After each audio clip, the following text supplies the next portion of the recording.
And you know, it's amazing that the world is understanding this. This is ABC News from 2012. It says Victoria's Secret. How many know? I don't know. Do they have Victoria's Secret in England? How many know what Victoria's Secret is?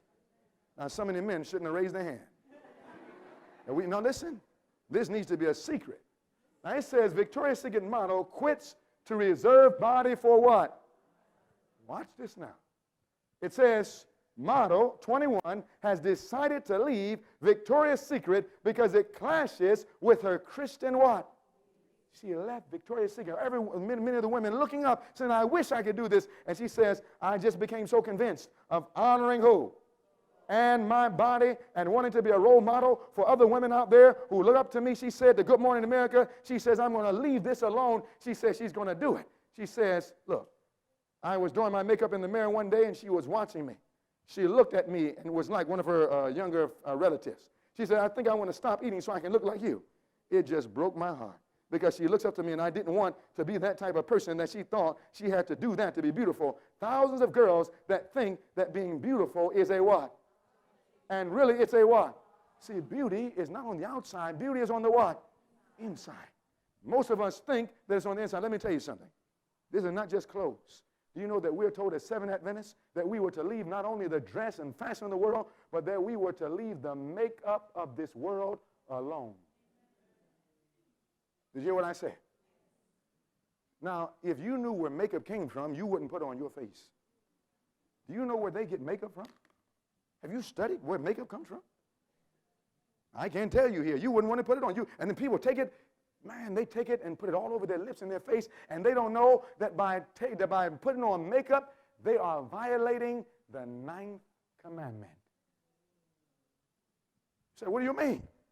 The 9th commandment says, thou shalt not bear a false witness. It's a lie. Someone says, no, it's not. What do you call it? Makeup. I'm going to tell you something. You know, there's some women that they won't even let their husband see them until they put the makeup on. Do you think that the makeup makes us look beautiful? Someone says, well, you never saw me without the makeup on. If you saw me, do you know why? Our bodies have little mouths that are called pores on them. And when you put makeup in it, it clogs every one of those little mouths, and so it suffocates the skin to death, and the skin dies underneath the foundation. What if the foundation would fall on us? You know what would happen if a rubble foundation fall on us? What would it do to us? It would kill us. Our skin is dying physiologically under the foundation, so when you wipe it off, your skin looks dead. But guess what? There is a revival, even on the skin level.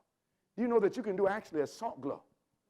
And you can actually do it where the blood itself will first revitalize all of the dead skin. Take it off, put back new skin, and then you can get some of that oil like they did to Esther in the Bible, whether it's shea butter or cocoa butter or whatever the oil is, and you will shine with the glory of God.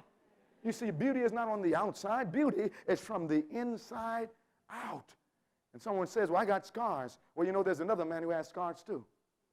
He has scars in his hands and in his feet. And do you know that in heaven, when you are made new, that his scars are not going to be removed? He's going to keep those scars there for you. Now, see, these things come and show us what an idol is. An idol is something that we're not willing to give up, even though there's no Bible text for it. Every one of us has different idols. We say amen to one thing, amen to another, but sometimes when the idol touches us, we get quiet. It's amazing how we say amen for everybody else, but then our sin is touched and we get quiet. But it's all right. I'm going to tell you the truth, amen. You see, God is trying to get a people that will leave the fashion and custom and the world alone, and that will come back to natural and simplistic beauty. And do you know that when the world sees true beauty, they are drawn to God? I never forget, we were in one project area, and a woman, a Bible worker who had learned this message, she was dressed in health reform. She was dressed in dress reform. The God was blessing her. Listen to him. Let me tell you something. When a woman really understands dress reform, she looks beautiful. And this woman, young Bible worker, walked to a door, and we were working in the area. Gangsters were there. They were coming to the church to learn about the Bible. Killers coming to the church. They came to the door, and the Bible worker was there. She was dressed like a queen. The gangster opened the door for her. She walks in. All of a sudden, behind him came another sister from the hood, or so I don't know what you call it. She came in the back, and she starts walking up, and she's coming with tight jeans, just walking up in there, and she walks in, and all of a sudden the gangster takes the door and says, boop. She said, why you close the door on me? He said, listen. He said, I can tell a woman when I see one. How can a worldling know? Has the children of the world become wiser than the children of light? Do you know there should be a distinction between the dress of a Bible-believing Christian and the dress of a worldling? The same tight jeans shouldn't be in our churches.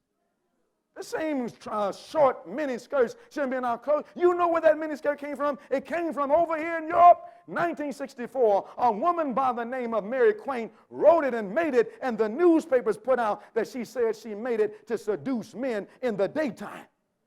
This is history, brothers and sisters.